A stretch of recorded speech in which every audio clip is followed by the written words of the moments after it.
Entonces tuve que vivir en el 2007 dentro de mi auto, con cobijas, ahí las tenía atrás acomodaditas. Mi negocio no tenía un shower, pero rápidamente me hice de 2 cubetas, de 5 galones cada una, y yo me bañaba. Metía el pie en cada una de ellas y me bañaba, y ahí caía el agua, y el agua ya la iba y la tiraba al baño. Karina me apoyó bastante, al año me puse a vivir con ella, pero yo no tenía un centavo. Yo si comía, no cenaba porque no tenía dinero. Si desayunaba, no había lonche porque no había dinero. Yo prefería pagar a mis empleados y cumplir mi palabra con ellos. Entendí que la pobreza está en la mente del que la posee, porque el mundo tenía riqueza, y que la riqueza solamente cambia de manos, y que la riqueza busca a la gente preparada. Yo decía, ay, güey. Y siempre me decía, hazlo, Laura. Hazlo aunque no tengas ganas. Llega aunque no quieras ir. Vete al último aunque te quieras ir temprano. Levántate y llega primero que todos. Hay una ganancia en todo. Y hasta la fecha se lo he dicho. Gracias por ser mi mentor. Bienvenidos al grano con los negocios. Yo soy Laura Elena Martínez, coach empresarial. Este espacio es para aquellos dueños de negocio que están buscando la manera de acelerar sus propios resultados. Desean aprender cómo tomar decisiones asertivas y con ello crear una mentalidad que apoye el desarrollo de sus negocios en el mundo moderno. Sin más ni más, arranquemos con nuestro siguiente episodio.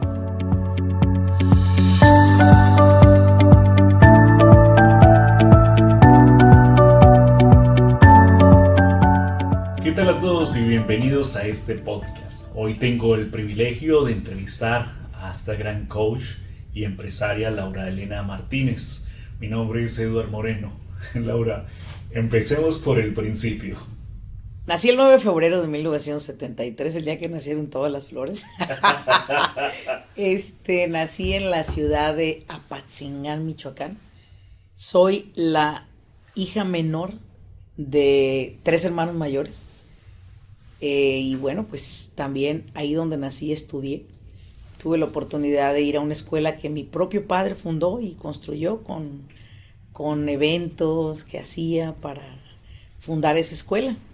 Y estudié en Apatzingán hasta mi preparatoria, en la cual fui parte del equipo en secundaria y preparatoria de básquetbol a nivel nacional. Oh, qué bien. Fui como un poco basketball star. Bien, de allí sales de la high school. ¿En qué momento empiezas ya a enfocarte directamente como a una profesión de negocios? ¿Fue desde allí o primero descubriste otras cosas? Ok, creo que esto me remonta un poco a la historia de que yo teniendo 9 años, acababa de hacer mi primera comunión. Mi padre me tiró una fiesta súper chingona. Era como que la niña de los ojos de mi papá. Cuando él vivía, mi papá ya falleció. Y mi papá se cuenta en una catedral súper hermosa en la ciudad. Hizo la misa para mi primera comunión.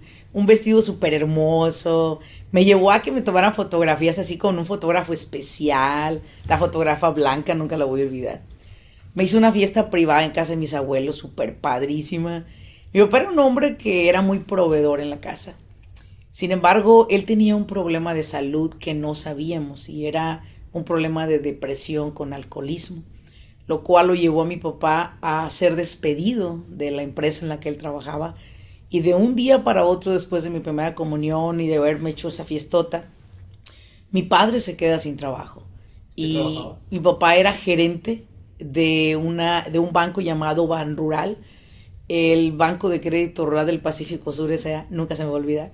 Y hace cuenta que era muy padre ir a ver a tu papá en un escritorio, ¿sabes? Yo creo que ahora que me preguntas esto, me remontas al momento de en qué momento yo pienso en tener una empresa como esta, ¿no?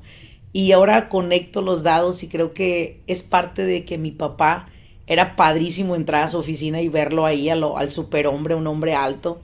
Guapo no era, la neta, pero era muy bien presentado. Además, creo que me parezco mucho a él. Entonces, hace cuenta que al ver a mi padre ahí, ¿no? Pues para mí mi papá pues es mi héroe, ¿no? Y cuando mi mamá me dice, fíjate, Laura, que se te van a acabar muchas cosas, que ya tenía acceso yo, clases de guitarra y todo esto, ¿no? porque vas a tener que salirte de todo eso porque tu papá se quedó sin trabajo. Entonces fue así como que a mí se me cayó todo en la vida, absolutamente, toda ilusión que un niño pudo haber tenido, yo lo perdí en ese momento. Y en ese momento le dije a mi mamá, inmediatamente, yo bien resiliente, fíjate, ahora que lo veo, yo le dije, mamá, ¿qué podemos hacer? Dijo, pues, ¿qué podemos hacer de qué? Le dije, mamá, necesitamos generar dinero. Bueno, no decía generar, decía ganar dinero, ¿no? Dijo mi mamá, pues, no sé, le dije, a ver, la pregunta de mi mamá siempre se recuerda que le dije, ¿qué sabes hacer? Mi mamá dijo, pues, vender cena, comida. Entonces mi mamá sacaba una mesita todas las noches afuera de nuestra casa, en las tardes, a vender comida, enchiladas, morisquetas, sopitos, todo. Y de esa mesita, con ese comal, mi mamá nos mantuvo en la escuela, nosotros activos. Pero yo no quería vivir a costillas de mi mamá y no quería seguir viendo a mi papá sentado en una silla, enfermándose, alcoholizándose y deteriorándose día con día. Yo quería algo más. Y le dije a mi mamá, mamá, ¿qué tal si me haces un pastel de piña de los que tú haces? Y empecé por afuera de mi casa con un volteado de piña a vender en pedacitos. ¿Cuántos años tenías? 9 años. 9 años. 9 años. Pero lo interesante fue cuando conocí el intercambio de un producto por dinero. Eso fue para mí como el wow. Se me abrió toda la cabeza y dije yo, aquí hay manera de ganar dinero. Mi abuelo era dueño de varias hectáreas de limón y yo me iba los domingos a traerme cajas de limón tirado en el piso que ya era basura, y yo lo metía en bolsitas y entre semana lo vendía fuera de mi casa para sacar más dinero.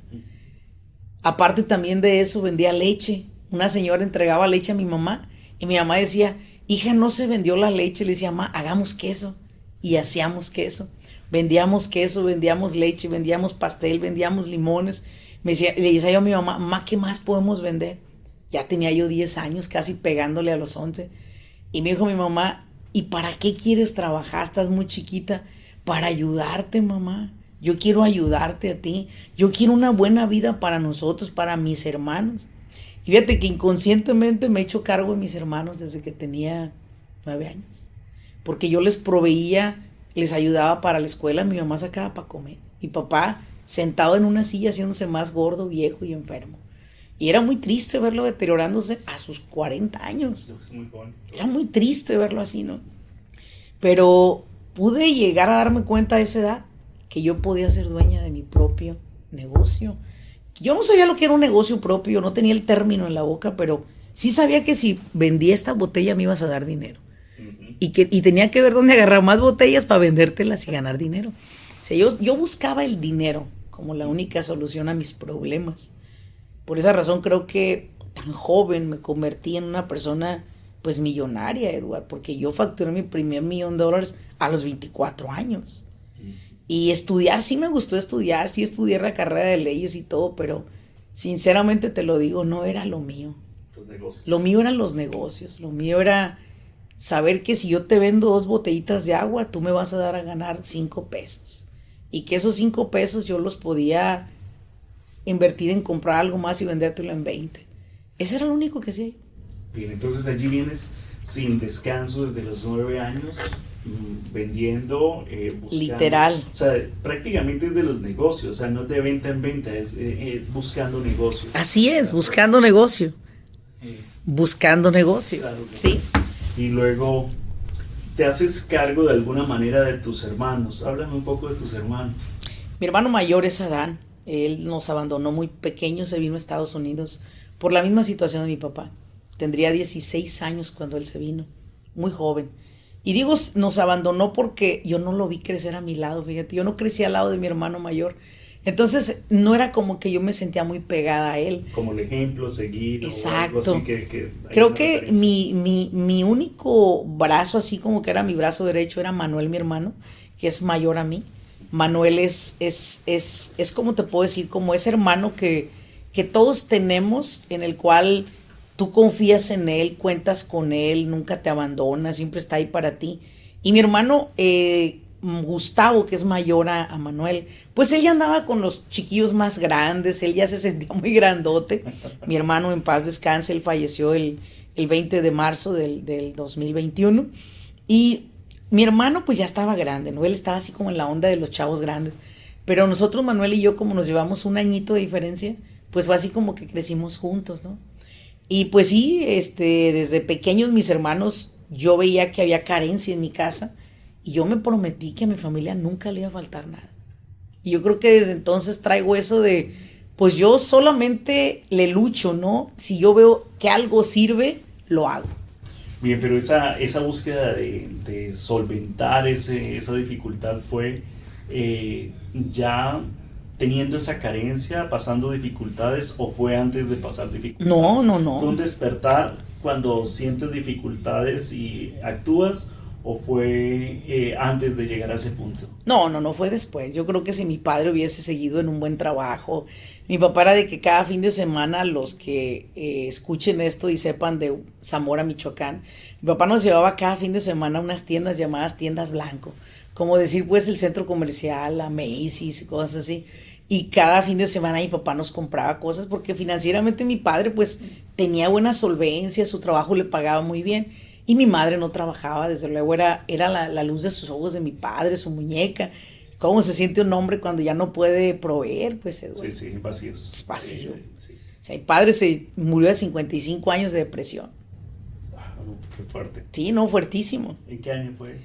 Mi papá falleció en el 2004, para ser exacto. Mi papá falleció siendo un hombre muy joven, mi papá. Y hasta la fecha, no lo digo, te fuiste muy temprano, pues, porque creo que yo no sabía ni cómo ayudarlo, no teníamos acceso a un psicólogo, no había ayuda de alcoholismo, porque él aparte tomaba bastante, pero era como que el alcohol era lo que me va a minimizar el dolor de haberlo perdido todo. Mi padre no supo cómo, mi mamá tampoco, nosotros tampoco, pero ahora que yo soy mentora de personas que han dejado alcohol, han dejado drogas, digo, chingado, ¿cómo no supe esto antes? Pues que prácticamente después de vivir todo el proceso se vuelve lógico esa situación. Claro. O sea, si estaban las alarmas, ¿por qué no me di cuenta? Exacto, estaban ahí, pero pues es que no tenemos, creo yo, formación tal vez. Y el nivel hay una frase bíblica que me gusta mucho utilizar en los entrenamientos y dice, Señor, dame todo lo que te pido. Yo te pido y tú me vas a dar lo que yo te esté pidiendo. Pero hay algo que te pido que siempre me des y es discernimiento. Y el discernimiento es la capacidad de poder identificar a tiempo algo que no debo de hacer o algo que debo de hacer. Y creo que yo no tenía discernimiento, yo no tenía ni madres, pues. No, es que ya es parte del proceso. Y es allí prácticamente donde estás enfocada a los negocios, pero estudias leyes. ¿Qué estudias? Estudio leyes por mi papá, porque él quería ser abogado, pero su padre, que mi abuelo era un hombre muy trabajador.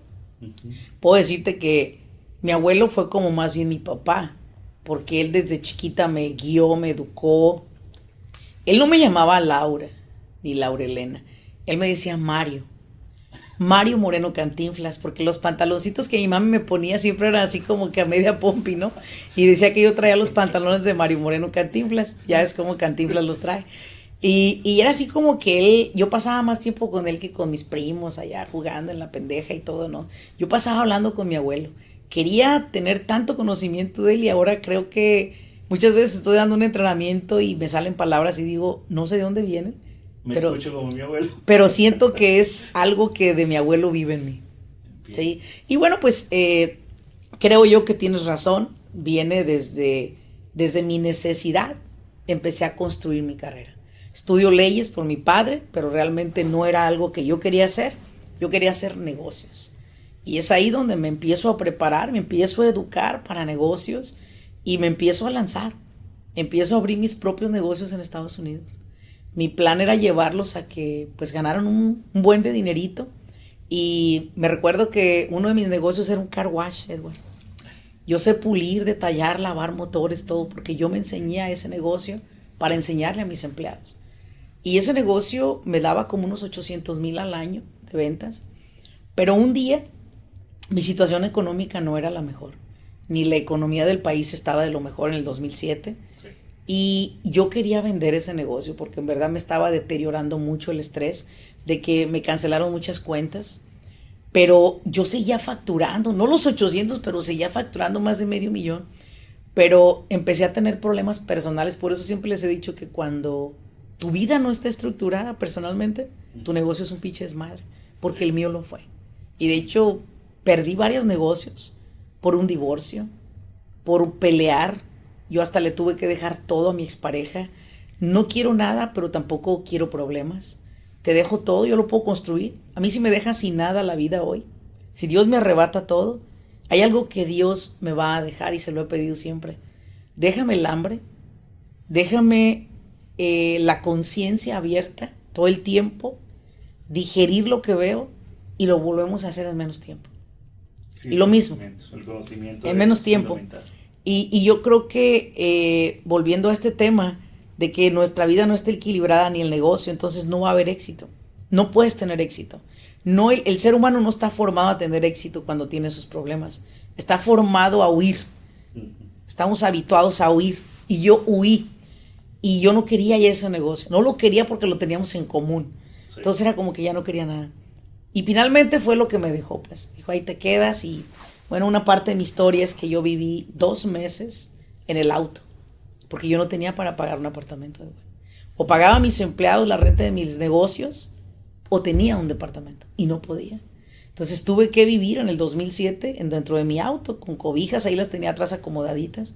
Mi negocio no tenía un shower, pero rápidamente me hice de 2 cubetas de 5 galones cada una y yo me bañaba.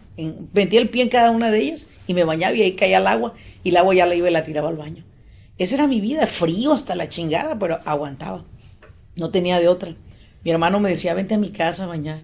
Yo le decía no, porque cuando algo no está bien en tu vida, tú te quieres hacer daño. No que te quieras golpear, pero como que sientes como que tienes que pasar por eso para madurar. Yo dije, no, yo no quiero pedirle nada a nadie. Yo voy a sacar adelante mi vida desde donde estoy.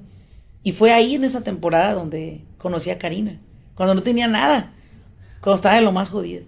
¿Y cómo sales de esa situación? Y ya hablando de Karina, porque claro, cuando uno conoce a alguien, pues uno por lo menos son atenciones, es el ir a una parte. ¿Cómo enfrentarse a una persona y decirle no tengo nada? Sí, pues mira, principalmente creo que lo que realicé fue que ese negocio era muy bueno, pero ya no era a la medida de mí. Yo tenía muchas consultorías como no tienes idea. De hecho, mi oficina de consultoría estaba en el mismo lugar de mi negocio. Pero yo no me sentía incongruente dar consultorías cuando mi vida no estaba bien. Y empecé a negarle a la gente darle consultorías hasta que una persona de la Cámara de Comercio me dijo, Laurelena, hágalo, haga las asesorías, le va a ayudar a recuperarse usted. Y todavía se lo agradezco mucho. Un gran amigo mío, Eliseo Rodríguez, un vecino mío, me ayudó bastante, me guió, fue mi mentor. Y siempre me decía, hazlo, Laura, hazlo aunque no tengas ganas. Llega aunque no quieras ir. Vete al último aunque te quieras ir temprano. Levántate y llega primero que todos. Hay una ganancia en todo. Y hasta la fecha se lo he dicho, gracias por ser mi mentor. Recuerdo que cuando yo le dije, Eliseo, voy a vender este negocio y me voy a ir a Orange County y allá voy a poner una oficina de impuestos. ¿Dónde estaba el otro? En Bell Gardens, California. Me acuerdo que él me dijo, mira Laura, a los gringos les gusta hacer negocio con gringos. No te arriesgues. Y le dije, pero no voy a hacer negocios con gringos, voy a hacer negocios con hispanos. Voy a moverme a otra industria, le dije. Voy a poner mi oficina de consultoría. Me dijo, bueno, ¿y por qué te quieres ir? Le dije, porque conocí a alguien que me inspiró a hacer algo diferente y vio en mí gran potencial, que fue Karina. Puse en venta mi car wash y recuerdo que el señor que llegó me dijo estas palabras. Me dicen que vendes tu car wash. ¿Cuánto quieres por él? Le dije, señor, ofrézcame. Y recuerdo que el señor me dijo, te daría $350,000. En mi mente fue como, no lo puedo creer. Yo lo quería vender por $75,000. Me pidió los impuestos, les entregué, todos los reportes formales, entregué todo. Él sabía que había dinero ahí. Por eso me ofreció esa cantidad. Todavía le dije, déjeme pensarlo, regrese mañana. Yo no podía dormir en toda la noche, porque creo que por Pensando primera que iba vez... a regresar, exacto, entendí que había alguien que te apostaría, ¿no?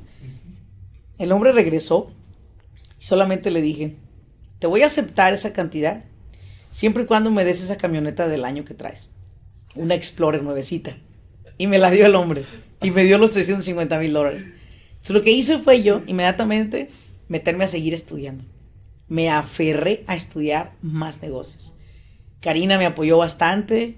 Al año me puse a vivir con ella, pero yo no tenía un centavo. Yo si comía, no cenaba porque no tenía dinero. Si desayunaba, no había lonche porque no había dinero. Yo prefería pagar a mis empleados y cumplir mi palabra con ellos.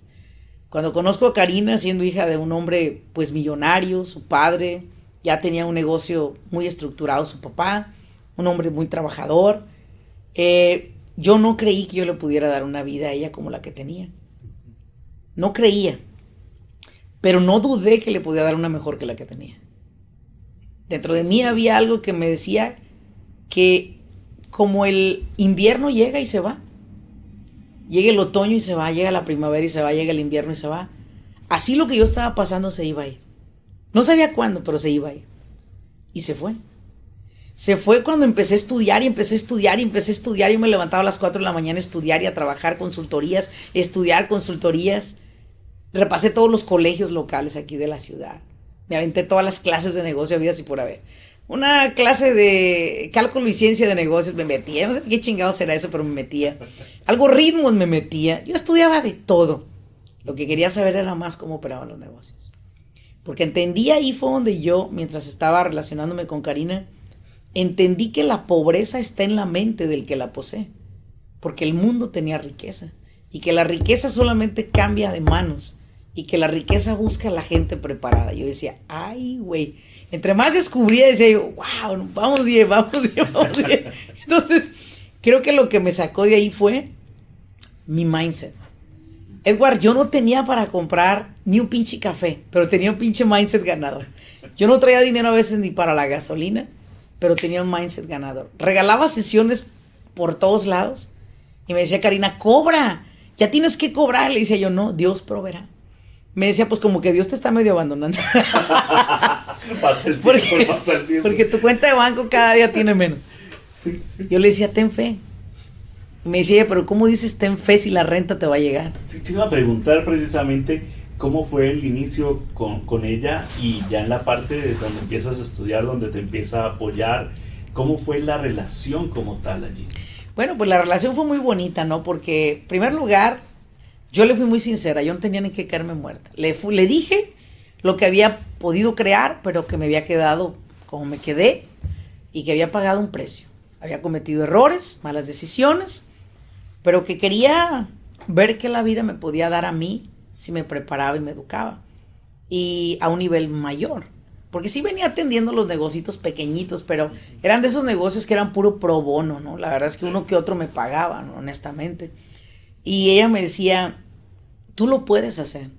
Y me recuerdo que cuando ella se vino a vivir a mi casa, a mi condominio, que renté aquí en la ciudad de Irvine, California, ella venía como con 2, 3 cajas de libros. Y yo decía, ¿para qué chingados quiere tanto papel? ¿Por qué no trae ropa? ¿Por qué no trae ropa? Puros libros y libros y libros. Pero era porque ella estaba muy metida en la educación. Y yo también, pero no tanto como ella. Muy disciplinada. Entonces Karina me enseñó mucho cómo reconstruir la mentalidad bajo disciplinas. Y eso me apoyó bastante a poder ver el mundo de los negocios de diferente manera. De tal manera que de ahí empecé a construir negocios que me costaban menos tiempo que facturaran $1 millón. Y yo, qué padre, esto funciona de una manera disciplinada. Y cuando le hablo a las personas y le digo, debes educarte para que tu negocio crezca, ellos lo toman como que les tengo que enseñar las tablas de multiplicar, cómo utilizar la computadora, y en realidad pues tiene mucho que ver, pero no mucho a la vez. Y es por eso que creo que la educación no debe ser las matemáticas, la computadora. Sí, claro, ¿verdad? Pero es más la disciplina en la cual tú vives. Tu disciplina es la que va a definir en quién te vas a convertir. Aunque allí veo 3 cosas, hay 3 detonantes, por decirlo así, en tu vida. Uno fue el momento en que tienes la necesidad cuando tenías 9 años. Ujú. Luego el estudiar leyes, que a pesar de que las leyes no fue lo que continuaste, te genera una estructura de estudio Total. en el cual te acostumbras a leer, te acostumbras a saber más, hay una disciplina que te lleva, pero en sí en el fondo tuviste que haber estado pensando hacia dónde ibas. Y luego, después de que se te olvida esa rutina por estar en los negocios, En el tu propio dinero. negocio, en tu propio dinero, se te olvida, viene Karina y vuelve y te acomoda en esa rutina de estudiar, de enfocarte. Ujú. Allí es donde se necesita el complemento para que alguien lo guíe Sí. y lo vuelva a colocar en el carril, Sí. que es prácticamente lo que nosotros podemos hacer por medio de la educación. Ujú. Ya, si no tenemos ese complemento, si estamos de manera independiente o en pareja y no sabemos para dónde es, creo que el camino que debemos seguir es la educación, que es el que nos acuerda de qué era lo que queríamos, Sí. y además nos prepara de una manera correcta para continuar. Y agrégale también que para eso nosotros en la academia, siempre digo yo, tenga a su esposa ahí, tenga a su esposo ahí. Porque yo siempre he creído que cuando dos saben a dónde van, si uno se pierde, el otro lo jala. Sí, sí. Pero cuando dos no saben a dónde van, se pierden los dos. Sí. Se pierden. Y creo que esa parte es importante. Bien, llegas a empezar a hacer los negocios. La sensación para muchas personas que apenas van a iniciar un negocio es que se siente tener sus primer $1,000,000, ¿ya? ¿Cómo pensar después de tenerlo? Porque después de que alguien se gana la lotería, termina peor de cómo estaba, porque no sabe administrarla, se la gasta y cree que es mucho dinero. Sí. Hay gente que cree que $1,000,000 es mucho dinero y Sí. que no se va a acabar. ¿Qué se siente ese momento o qué se debe pensar a partir de allí? Bueno, en primer lugar, yo creo que vender $1,000,000 es un tema, ¿no? Tu empresa puede vender $1,000,000, pero puede ser que no retuviste ni siquiera un 10% en tus ahorros. Y otra cosa es lograr que tu empresa te facture $1,000,000 de ganancias. Es una gran diferencia. Sí. Al principio para mí era, mi empresa vendió $1,000,000, pero yo sabía que no me dejaba ni 100,000 de ganancia. Era más como, yo vendo $1,000,000, pero vendo, pago también, ¿no? Pero no me quedaba en la bolsa. Y creo que uno de los retos al paso del tiempo para mí ha sido ponerme metas alcanzables. Y algo que yo siempre le he dicho a la gente es, mira, tú enfócate en que tu empresa facture $1,000,000. O tú como colaborador o empleado de una empresa, trabaja en que la empresa haga $1,000,000. Pero asegúrate que $800,000 vengan de tu producción. ¿Por qué? Porque entonces tú serás imprescindible para la empresa número 1. Número 2, si te quedas sin trabajo, puedes ir a otra empresa y decir, yo aporté $800,000 y te van a contratar. Tal cual. Entonces, nunca crean que, es que soy empleado de una empresa, no debería de esforzarme nada. No, al contrario, hazlo. Porque si una empresa se convierte en millonaria, todos ganan. Y esa es una mentalidad que yo he crecido en mi empresa. Y es que si mi empresa vende $1,000,000, me quiero asegurar que mi equipo tenga unos 70 en su bolsa, otros 50, otro 30, otro 20. Aunque a veces no es posible, porque son bien pinches mal administrados los empleados. Yo les enseño cómo educarse con su plata y le he preguntado a algunos estos últimos días, oye, ¿cuánto dinero tienes ahorrado de fin de año? Nada, Laura, todo me lo chingué. Le digo, no puede ser, te has ganado más dinero este año que en tu vida. ¿Cómo te lo chingaste? Pues me lo gasté todo. Y le digo, es que el problema es que como entra el dinero y estás seguro que va a volver a entrar, te lo vas a gastar. Y algo que yo siempre creí era que yo seguía viviendo sin él. Entonces eso hacía que yo no lo gastara. Yo lo invertía. ¿No contabas con él a futuro? No, ni cuento todavía. Ni cuento con él. Yo no cuento. Yo todos los días empiezo mi empresa en cero.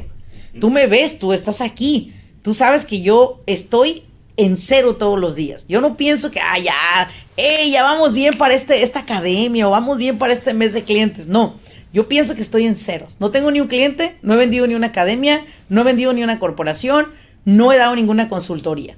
No tengo nada, estoy en cero. ¿Qué voy a hacer? Seguir moviéndome. Pero con el momento que te pones cómodo y que crees que ya tienes alguito guardado en el banco, y yo se lo he dicho a la gente, si tienes $1 millón guardado, sigues siendo pobre. Porque $1 millón no significa nada. Significa en lo que te conviertes. No es el millón, es en quién te conviertes tú. Y cuando tú facturas $1 millón, el segundo es inevitable. El tercero es inevitable. El más difícil es el primero. Y todo tu equipo, asegurarte que tu equipo gane. Bien. ¿Cómo estructuras ese inicio de tus compañías? O sea, hablemos ya como del presente, pero devolvámonos un poco. ¿Cómo inicias este presente que tenemos? Híjole, Edward, creo que fueron muchos años atrás. ¿Cómo lo inicié? De 6 a 11. Nunca olvides ese número, de 6 a 11. Todos los días me empezaba mi día a las 6 de la mañana. Bueno, a las 4:30 porque meditaba, hacía ejercicio y todo. Y a las 6 yo ya estaba en camino a mi oficina en Anaheim. Una oficina donde tú llegaste a estar también. Y yo tenía durante el día el trabajo de consultora de negocio y durante la tarde entrenadora de talleres de desarrollo personal. Hasta las 11 de la noche. Esto era todos los días, Eduardo. Yo no tenía un fin de semana libre entre el año. Y creo que muchos que lo escucharán se van a familiarizar. No lo tenía. Yo creo que, como muchos hay, fui muy entregada al resultado. No sucedió al año, Eduardo. No sucedió a los 2, 3, 4, 5, 6, 7 años. Sucedió hasta el 8º año. 8 años me tomó a mí ver el resultado que yo buscaba. ¿Cuál crees que fue el detonante para que llegara a ese otro nivel? Creo que en este caso no puedo llamarlo un detonante. Puedo llamarlo cuál fue el común denominador de cada año, y fue esforzarme más, no ver el día como un problema ni la noche como un problema, ni que ya acabé 8 horas, ya con esto ya la hago. Creo que fue ser sumamente imparable. ¿Y sabes por qué creo que fui imparable y he sido y soy? Porque amo lo que hago. Cuando tomas lo que haces, es como cuando pasas tiempo con tu hijo. Tú eres papá, ahora yo soy mamá también. Y cuando estoy con Maximiliano en mis brazos durante el día, para mí el tiempo se detiene. Y si tú me dices, Laurelena, ya tienes 8 horas con el niño jugando, sí, no se siente. El tiempo se detiene. Entonces amo tanto hacer esto con Maximiliano, jugar con él o estar con él atendiéndolo, que para mí no es una carga no dormir porque Max tuvo una mala noche. O Max no pudo dormir en la noche porque le dio un coliquito, por lo que sea. Yo no lo veo como algo, qué desgracia, no pude dormir, ¿no? No, yo lo veo como es algo que Max y yo tenemos que experimentar y que lo amo hacerlo junto aparte. Y yo creo que cuando la gente está haciendo un negocio al año y no le funcionó, dice, a la chingada lo mando, voy a abrir otro. Y para mí nunca fue eso. Para mí nunca fue dejar la consultoría ni el desarrollo personal, porque yo sabía que estas dos educaciones, a lo mejor yo sería quien empezara a sembrar la curiosidad, pero cuando ya creciera la curiosidad, yo iba a ser la única opción que la gente tuviera. Y hoy en día lo soy. Eso me lleva a una pregunta. ¿Qué es la buena suerte y la mala suerte para ti? Pensando que tienes una formación y tienes negocios. Bueno, hace un tiempo aprendí de una persona que me dijo, deséale buena suerte a los pendejos, porque ellos nunca se van a preparar y vivirán con suerte, esperando que las cosas se den. Pero no le desees suerte a alguien que todos los días se prepara para que ocurra lo que quiere que ocurra. Ahora, la suerte sí es muy válida, aunque seamos pendejos. Porque creo yo que el momento perfecto, todo existe. Existe el momento perfecto. Pero algo que también creo yo es que Dios siempre va a recompensar a los que más se esfuerzan. Y en el 2020, justo estrené casa nueva. Imagínate. Me cambié a una casa que tenía que pagar 4 veces más que en la que estaba. ¡Oh, demonios! Viene la pandemia. Ese fin de semana, el sábado me moví a mi casa nueva y el lunes cierran todo. Qué bien, estabas Me estudiando. tomó como unos 15 días realizar la estrategia. Karina me decía, ¿estás triste? Le decía yo, no, yo no estoy triste. Solo estoy creando lo que voy a hacer. Pero entonces, después de 15 días, saqué mi primer video en vivo en Facebook y empecé a hablar a las personas que no se dieran por vencida, que siguieran adelante, que vieran más estrategias, que usaran las redes sociales, que abrieran su website. Empecé a dar una de información a través de las redes sociales que a la vez me estaba dando a mí, estaba dando yo la publicidad de mis servicios. Y en el 2020 vendí más que en el 2018, 2019. Y yo así como, oh, excelente, ¿no? Más compañías me contrataron como su coach, adquirí muchísimos clientes, lancé muchos programas muy buenos y a la gente le servían bastante. Entonces, voy a decir que tuve un poco de suerte de la pandemia, pero también creo que si me hubiera quedado en silencio, hubiera podido vivir muy bien con mis ahorros ese año y retirarme. Pero ese año te conocí a ti, por cierto, abrí más empresas, de hecho, le aposté a más proyectos, algunos perdí, algunos gané, pero para mí no es el ganar o perder, es el crear el proyecto en sí. Entonces, puedo decirte que si lo llamas buena suerte a la pandemia, puedes llamarla. Pero si no, puedes decir lo siguiente. Cada vez que doy un entrenamiento le digo a las personas, me preparé 23 años para este día. ¿Cómo? ¿Estudió 23 años para hoy? Sí, literal me preparé 23 años para hoy. Entonces, cada vez que empiezo algo o creo algo, digo, me preparé 23 años para hoy. Entonces yo no creo en la suerte. Más bien creo en que por 23 años me he preparado para estar donde yo estoy. ¿Hubo altibajos? Sí. No digo que la vida es lineal, que todo va a ser perfecto de aquí en adelante, pero hoy mis retos son diferentes. Claro. Tengo retos de contratar nuevo personal, tengo retos de ampliar la empresa, tengo retos de nuevas oficinas, tengo retos de nuevos clientes que digo los tomo o no los tomo.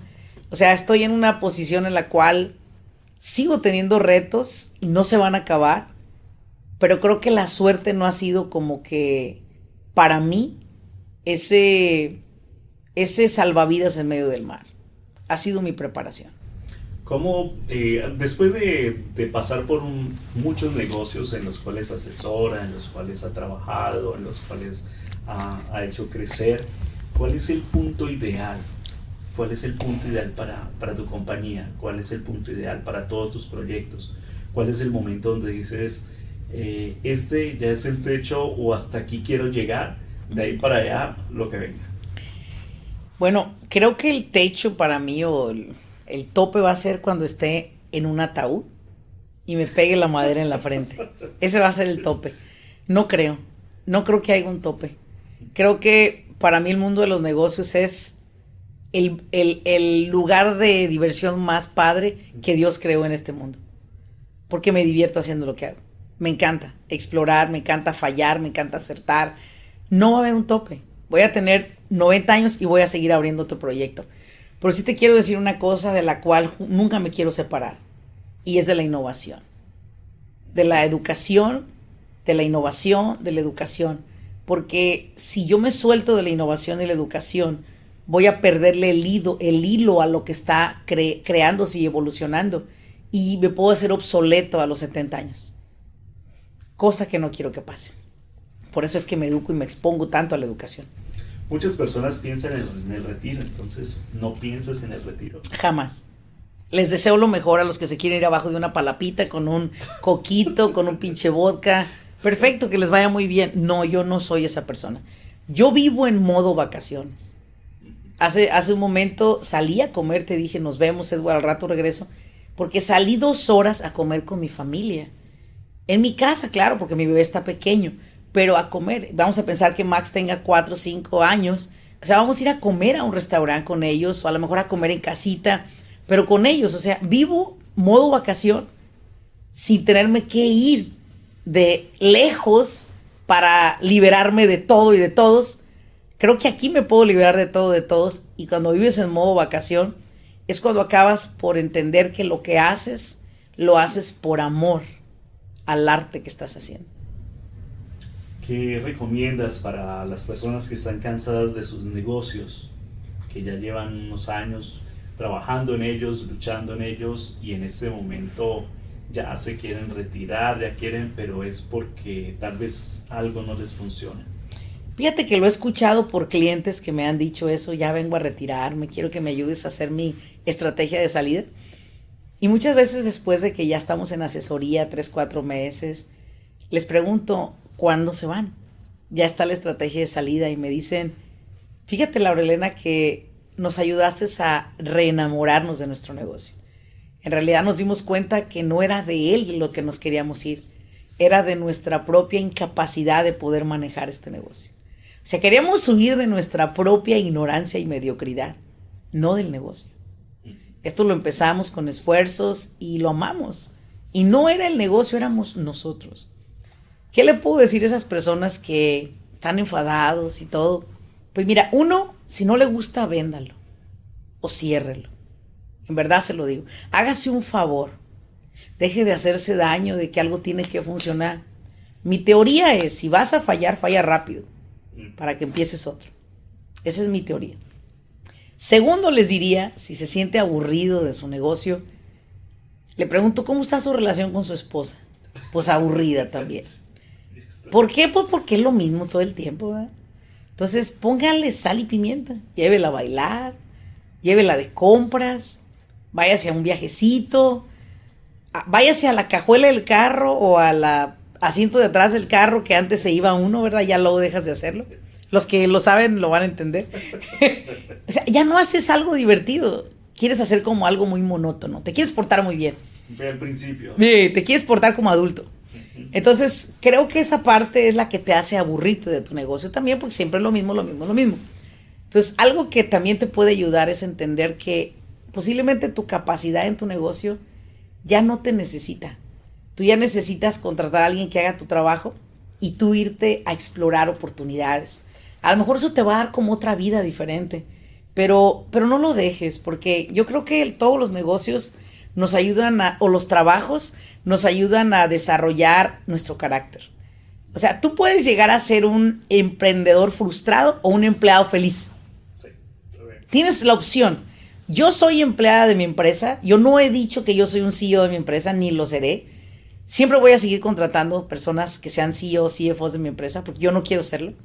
Yo quiero ser una feliz empleada de mi empresa, porque amo lo que hago, porque creo que me estiro más que cualquier dueño de una empresa. Llego más temprano que los dueños, me voy más tarde que los dueños. Soy la fundadora de la empresa, me siento orgullosa por eso. Pero creo que algo que le pido a Dios es que siempre me deje tener los pies en la tierra y entender que lo que hago lo amo, y si no lo amara, lo dejaría. Tal cual, si yo no llego a amar a Karina en algún momento, también la dejaría. Bien, finalmente, y dejando los negocios, la familia. ¿Qué piensas de la familia a futuro? Lo hago de esa manera, o pregunto de esa manera, porque uno se hace ideas de cómo quiere la familia a futuro. Ajá. O cuál es la familia ideal, o cómo se sueña en 5 años. My goodness. En la familia, ¿cómo te ves a futuro? Mira, en primer lugar, te voy a explicar. Vamos a estrenar una nueva oficina. Y acabamos de estrenar a un bebé. Tiene 1 mes. Maximiliano va para 1 mes, 1 semana. Pero como yo quiero que Maximiliano esté siempre cerca de nosotras, y su mamá es la CEO de la empresa, una de las oficinas de nuestro nuevo edificio es el nursing care de Maximiliano. Maximiliano va a crecer al lado de nosotros, de ustedes, de todos los que colaboran. Queremos que él esté al lado de nosotros. Yo no sé si está bien o mal, no me lo preguntes. Pues lo único que sé es que poder ir a abrazarlo, poder ir a besarlo, poder comer con él, poder jugar con él. Si me preguntas qué es lo que más quieres que tu empresa te deje, la oportunidad de seguir a su lado y verlo crecer. Y que en algún momento vaya a la escuela y regrese ahí con nosotros. Y si en algún momento dice, mami, estuve muy harto de estar tantos años en el negocio y no me interesa tu negocio, le diría, está bien, San. Si tú quieres ir a limpiar zapatos, a vender palomitas, a trabajar en un cine, ve a hacer lo que quieras. Solo quiero que seas feliz. Eso es importante. ¿Qué pienso de la familia? Que son mi más fuerte pilar. Y que lo único que le pido a Dios es que me permita tener la posibilidad de tiempo y económica para poderlos tener a mi lado. Es todo. Genial. Lo cerraría con eso. Con eso cerremos.